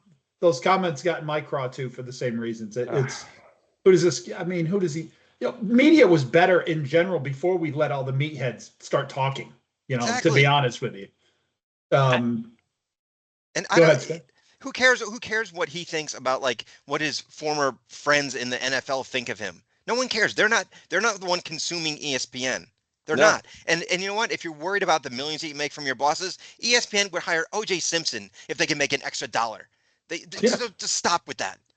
They certainly would. And a lot of these ex-athletes who are now in media is the reason for another one of my pet peeves over the years, which has been these guys are just too nice to each other. Yes. There's no criticism of players anymore. None. And it's because there's a lot of their buddies and everything are the ones in the media. And and the announcers don't want to be seen as people who criticize players when they're sitting next to a player.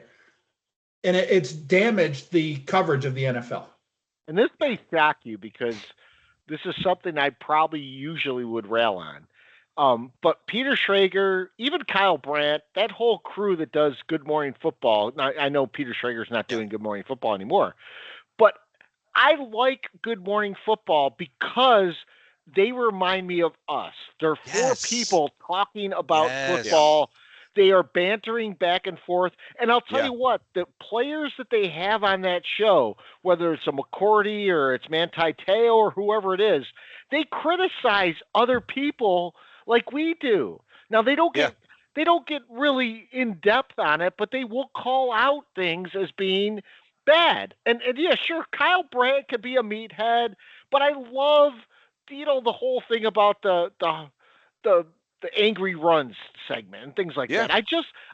I like the fact that they have segments. They're entertaining to me. And I actually watched that show. That's one of the only football shows I watch because to me, it's a lot like what we do. We're just bantering back and forth about what's going on in the game. No, it's if you haven't watched, it's a very, very watchable show. Especially what ESPN is trotting out there, which is just insufferable. I watch ESPN just to get pissed off. I watch it just for sheer entertainment, piss me off value for stuff like this on our pod, on our when we do this. Oh God, yeah, that's a good one. Cardone, pet peeve. So I thought I was going to have a lot from just our own game in terms of what took place on the field and around the league. this weekend in week 1. But we already touched on this, and I'm going to make this short and sweet, guys. This is mine. It is Brian Daboll's Dabble, however the fuck you like, Gayball. I don't know how to like. It's now to me, it's Brian Gayball because that's the kind of football that the New York Giants are putting out there. Okay, his press conferences, that became my peeve as soon as I heard him say, "I need to go look at the tape. We got to do a better job." And that comment that he made, we were talking about moral victories earlier, and like there are none, right? Aaron Glenn, right? The Jets, no moral victories. This guy Gayball now is talking about a moral victory. Did you guys hear? Did we already talk about this?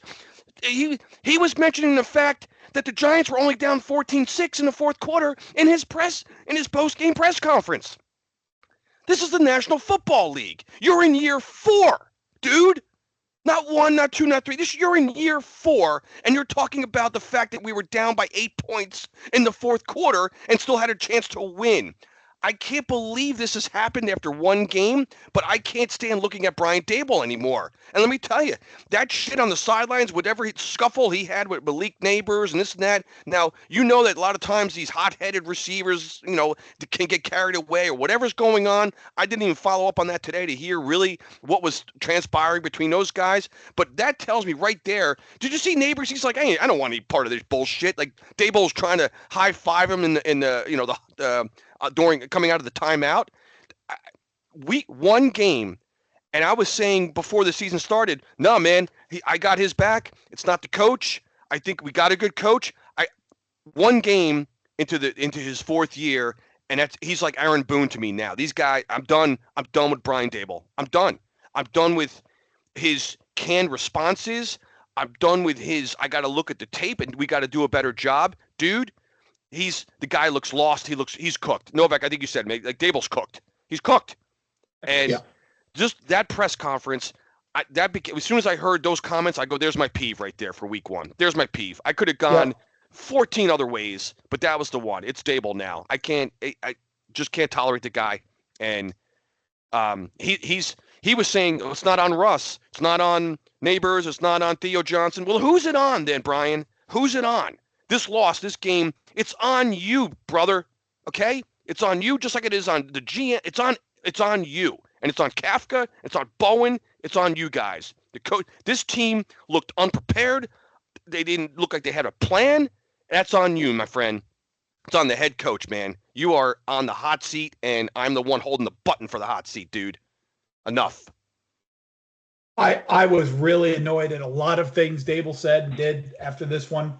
And I'm right with you, Cardone. I think I even said that earlier. It's like I went from a supporter of this guy to I can't stand his face through 4 quarters of a football game. I want him gone. I want him gone now. I don't think we're overreacting, Mike. I don't. I'm trying to make sure I'm not over. I said, you know what? This sounds like the old. Is this overreaction Monday? No, it's not. This is not an overreaction. This guy. No. I was listening again. BT Sal, give those guys credit too. I was listening to some of their sound bites. Year 4, man. This is year 4, and to throw that horrific game out yesterday that looked exactly the same. Again, we just said it earlier. If it looked a lot different, if it sounded different, if it felt different, and they just still kind of lost, you said, you know what, guys? Hey, they weren't favored in this game. Washington's a better team anyway. But you know what? The Giants came out and looked different. They had a game plan. They had a sense of urgency, a fervor, both sides of the ball. We saw things that we can grow on for the rest of the year. Hey, man, each and every week we have a chance to win a game. This team, there was absolutely none of that yesterday, and it's on the head coach.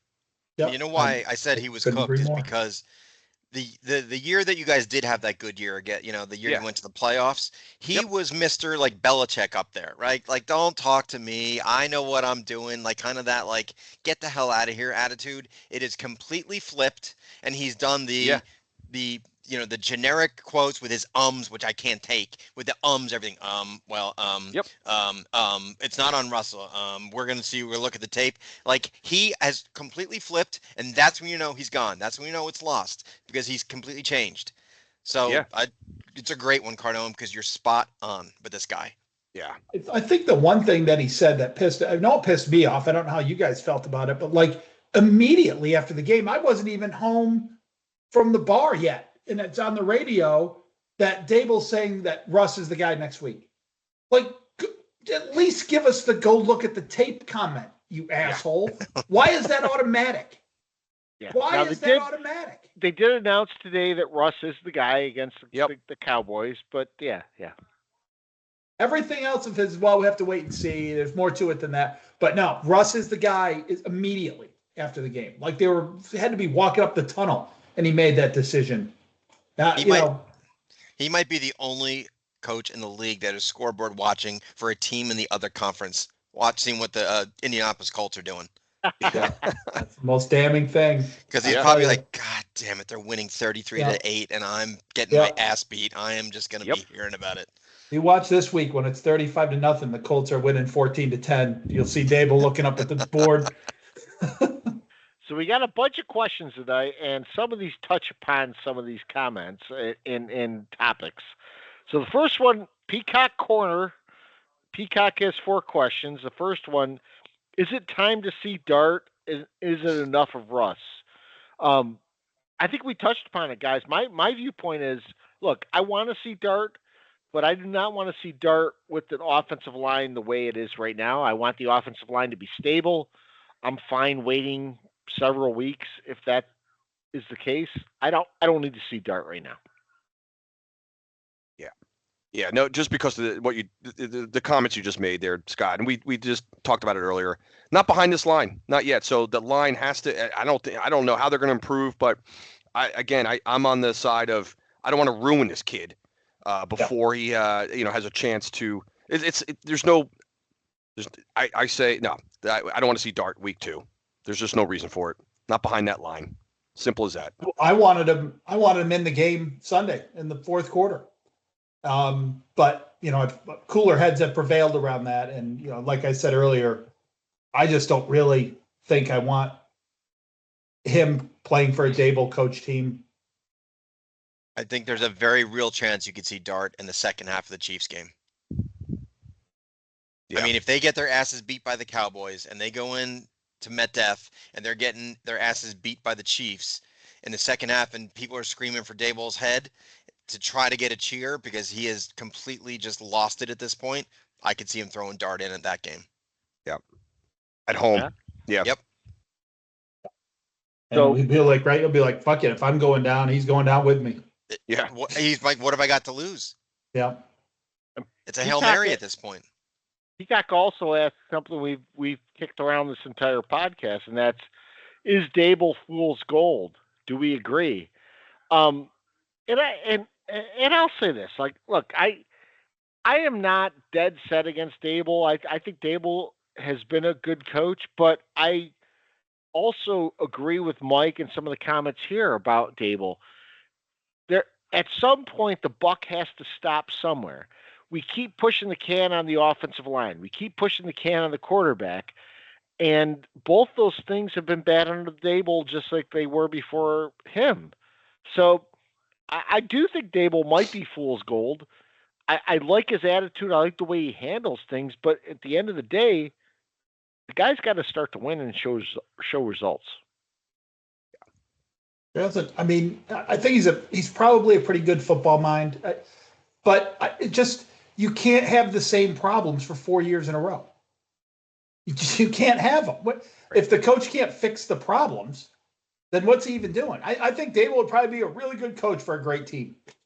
But we have the same problems that we had when we started this podcast under Joe Judge. They've not gone away. He's supposed to be an offensive mind. Offensive guru, which I can't stand. That could be a pet peeve. The word guru after the word offensive, I despise that freaking moniker. Offensive guru. Based on what? I can't. And quarterback whisperer, what you name it. But where? We haven't seen it. We've had a number of different quarterbacks now, and we haven't seen any of this offensive guru play calling or execution on that side of the ball. I just went through my pet peeve with Daboll, and I can't believe how quickly I've just ready to push this guy off a cliff. I wasn't saying that a week ago. Yeah, me too. For Novak, we got a question for Peacock. Could Fields be the long-term solution with the Jets? No. I mean, look, he played great in week 1. I was thrilled. I don't see it. I can't take 3 years of just the most ineffective quarterback in the history of the league and after one game say he's our long-term solution. Now, if he does this for 7, 8 weeks, all right, then ask me again. But as of now, absolutely 100% no. But let's see how it goes. My mind is open because I trust. Believe it or not, I can't believe I'm saying it. I trust this regime with Aaron Glenn, Darren Muji, and the offensive and defensive coordinators. So let's see what happens. Right. Then Peacock also asks, how bad is the officiating? How do we fix it? This is Scott. Why will I'll take this too, because look, guys, the officiating's been bad.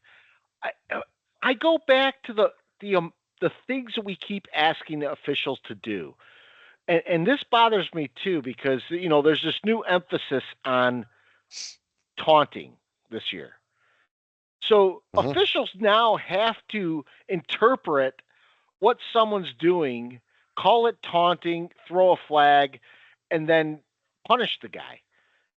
So we're adding another thing on the plate of the officials that's subjective. Because one crew is going to think something's taunting that another crew's not going to think is taunting, and this is going to screw up the balance of the game. And I hate the fact that we keep giving subjective criteria to officials, because that's what's killing the game. We're making officials have to make decisions on things that are subjective that take it from crew to crew and make it different. And so for me, I think how you fix it is you make things more simple than what they are. You pare down the rule book. You make things very cut and dry, and if it's a foul, it's a foul, and you could clearly see that it's a foul. And I don't think there are people that have talked about having full-time refs. I don't think full-time refs fulfills that criteria. I think the criteria is make the rule book much more simple so that we know what is a foul, what isn't a foul, and we can adequately apply justice there. I hate the fact that when two people are running down a field and a receiver gets tripped and it looks obvious, that they'll come back and go, it's incidental contact with the feet. Mm-hmm. Because if you're running with a receiver and you're a defensive back, why not just stick your foot out and trip them? That's incidental contact with the feet. And that kind of stuff is the kind of thing that ends up just snowballing. And I don't like the fact that the officials have to make all these judgment calls. I hate pass interference because pass interference is so subjective, but I don't see a way around that. And that's about the only one that really kills me. But I think when you read some of the rules as they're written in the NFL rule book, everything's a little vague, and it's hard. I just think they need to go through the rule book. They need to get anything subjective, and they need to take another look at it. Yeah. I know, like, I appreciate that they're trying to take taunting out of the game. I really do. It's one of the things that really bothers me during game. I hate when my team does it. But you can't just say taunting for the reasons Scott said in the beginning of that, because two different officiating crews look at that very differently. You've almost got to be more specific, like no standing over the guy and looking down at him and mugging at him after you tackle him. But that would cause that rule to be 25 pages long. It's a slippery slope.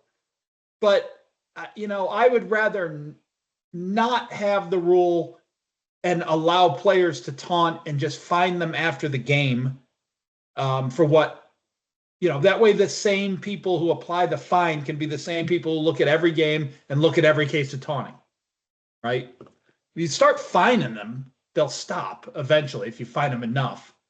But having the ability for one player to cost his team a game or yards because he's a knucklehead, I hate that exists out there. And I hate, and even worse than that, I hate that it could happen to your team when your guy didn't do anything. You just like getting up from the tackle and fall into the guy or something, 15 yards, you're out of field goal range, you got to punt, the other team comes down and wins the game. I know that's going to happen to the Giants this year. Well, and I'll give you a good example, Mike. We saw it last year. If you remember, Slayton got a first down, and he did one of these, and they said he did a gun motion. In the very next day, CeeDee Lamb got a first down and did the same exact thing, and he didn't get a penalty. So one of those was taunting and showing a gun motion, and one of them was not. Yeah, and that's those what I kind mean. of things, it impacts a game. Take it out of the rule book. Stop penalizing it. Just know if you do it, it's $1 million. I don't think they just have to get it out of the rule book. The rule book's become too thick, man. Like I said, it just didn't seem like there were that many back in the day. There were like so many variations of especially the personal fouls, right? That you guys just touched on, and we've mentioned this before, but maybe it's worth saying again. I don't know, PIs. Do you make them do you go to college and do like the 15-yard variety instead of these 42-yard penalties? I don't know. I don't know how to fix it. I don't think there's a good answer on how to fix the officiating problem and swinging the games, as much as they are right now. I mean, why couldn't you do warnings, or why couldn't you do like the first time it's a PI, it's 5 yards, but if you do it again, then you got like something where there's like it stacks up every time, so that like you do one PI in the fourth quarter and you lose the game because you did it once. Like to me, that's unfair. Like you've played it straight up for 4 quarters. You make one mistake and you lose your game because of it, while the other team could have been penalized 15 times. Like there needs to be a way to like lead up to something like that. That's what's killing the game, because there's a flag on every play. If you were to warn someone, say you're lining up, you're not lining up on the line of scrimmage. I'm going to warn you. You do it again, and we're gonna throw a flag on you. But I don't know. There's got to be something there. The other thing with the college game where you call interference and it's 15 yards is if you get it wrong, it's a 15-yard penalty. In the NFL, if you get it wrong, it could be a 50-yard penalty. Yeah, I mean, and they get it wrong so often. Yes. Yep. The bailout is the worst call in all of sports. I'm sorry. It is. And I like the strategy that you can use in college, man. If you get burnt, just grab the guy. Don't let it be a touchdown. I would like adding that to the NFL. Just grab the guy. You take your 15 yards. It would have been a touchdown anyway. Not giving it. I never liked that rule. I hate that you give it to a team you give them a 42-yard penalty and put them at the 1-yard line. It's ridiculous. Yeah. We saw that a little bit in the Friday game. The Chiefs' defensive backs were holding all night long, and their attitude was basically call it on us. And they got called a couple of times, but you get called a couple of times. If you do it every time, a couple of times doesn't hurt you. It's sort of like the same thing the Colts used to do in the old days and the Patriots used to do. The problem you have is that once people start fooling with the rules, and this is why I have a problem with the tush push. You start fooling with the rules, and that kind of thing happens. You guys realize back in the 70s, well, actually back up until 90, I think it was 95, aiding and abetting a runner was illegal. Yes. Yeah. And all of a sudden we put it back in the rule book. And no one has ever explained why it is now legal to do that. What I've heard is that it was very difficult to tell when someone was pushing a runner forward, and they couldn't adequately, call that. So it's still illegal to pick up a runner and move them through and pull them forward, but it's not illegal to push them. I don't get the juxtaposition there. And now everyone's saying when they're trying to get rid of the tush push, you can't get rid of the tush push. Why? It was illegal for fucking 50 fucking years. Exactly. Yeah. And if they listen, if they really cared about safety, the tush push would be illegal. I mean, the reason it was illegal was because it was dangerous. Because you had 300-pound linemen just running at you full speed into your back to try to push you over the goal line. That's why they got rid of it. Everything they ever talk about is safety, but they just quietly put that back on the table. Oh, yeah. So we got several questions from Chris Coons, too. And he asks if this is more for the Giant fans. Are we more impressed with the Redskins D or disappointed with the Giants O? I think we answered this already. I am more disappointed with the Giants O. The Redskins D was adequate. I didn't see anything special out of them. It was the fact that our O was so incompetent, and Mike Kafka just as a play caller sucked in this game. Yeah, by a mile. Our offense, the Giants O, just absolutely just inept. One word, inept. I don't think Washington's defense did anything special. They didn't have to. They really didn't have to. They weren't coming up with blitz, schemes and packages and all that. They just they were getting pressure with their front four, and we had no answer. So the Giant offensive line, or the Giant O, much more to blame, much more worse than having being impressed with the Washington defense. Yeah, and it just all collapses when you can't protect the quarterback. The quarterback's clock gets sped up. Russell Wilson missed a wide open Neighbors late in that game. The guy covered him, fell down. Yep. And Russell had already looked that way and was already like on to the second and third reads. Never got back to Neighbors because his clock is so sped up. Yeah. It affects everything. He missed Slayton a couple times too. Yeah. Yeah. The Redskins team did nothing special. And to Cardone's point, that he's right. They didn't have to. Yeah. And rush four, drop back. Our receivers, I don't know if it's the route trees that Dable runs, but that's another thing we've talked about with the repeated over and over things he doesn't fix. Our receivers are perpetually blanketed by people, and they're good receivers. I don't understand how Giants receivers cannot get open. By the way, I also don't know. I'm just watching the Lions Bears or the Bears Vikings right now, and how a genius like Ben Johnson's team can have a 4th and 19. But I digress. Coons I also would like to point out in that game, Scott, that with 5 minutes left in the third quarter, the Bears had a 94.2 chance to win, and it is now a 5-point game. So, well, we can talk about this too because it's going to come up here. Coons also asked if the Ravens-Bills game is an all-time great.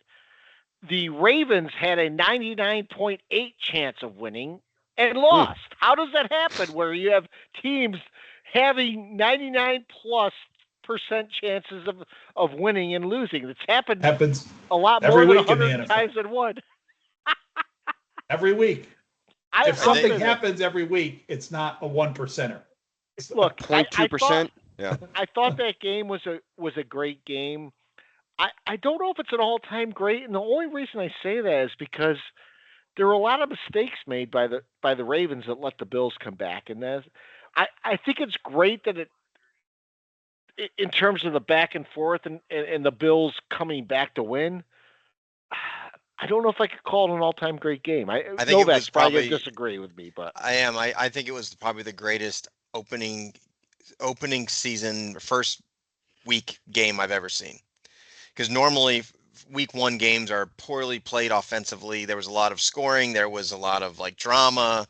There's the back and forth, tough decisions, two great teams, two great quarterbacks.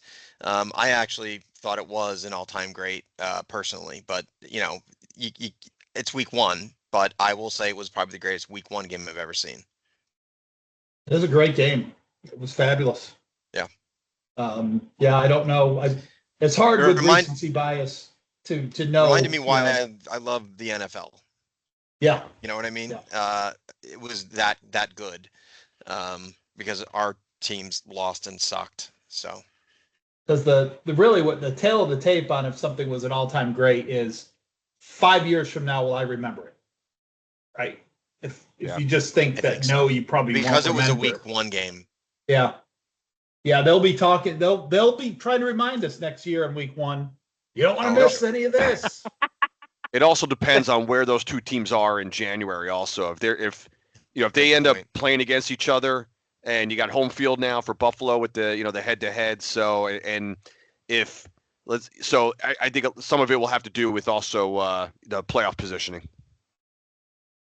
So Coon's last question and our last question of the night, because we are running late tonight. Our favorite snack to eat. So I'll start with Mike on the favorite snack. Football snack? Wasn't that a qualifier? Yeah, favorite snack to eat during football. Yeah. I don't believe it or not, I don't really snack much. I love, you know what I love though? But my wife just bought. She found the original Doritos. Oh, They're the taco flavored ones. That they were like the first. They were out first, and then they made nacho cheese, and nacho cheese was so popular that they like stopped making taco. But I do like taco Doritos. So when That's good. Steph and I are watching the game at home, a lot of times she makes nachos, and she makes them in the oven where you have the on a baking tray the tortilla chips with cheese spread out over them, and then the taco sauce or hot sauce, and then she puts on one half of them sour cream because she likes sour cream. I don't want sour cream on my nachos, but that's one of our snacks we have. I'll go along the same lines. Just straight up chips and salsa. Just give me the Tostitos is fine. I know it's easy to just take down a whole jar of Tostitos salsa, so I could crush that during an entire game.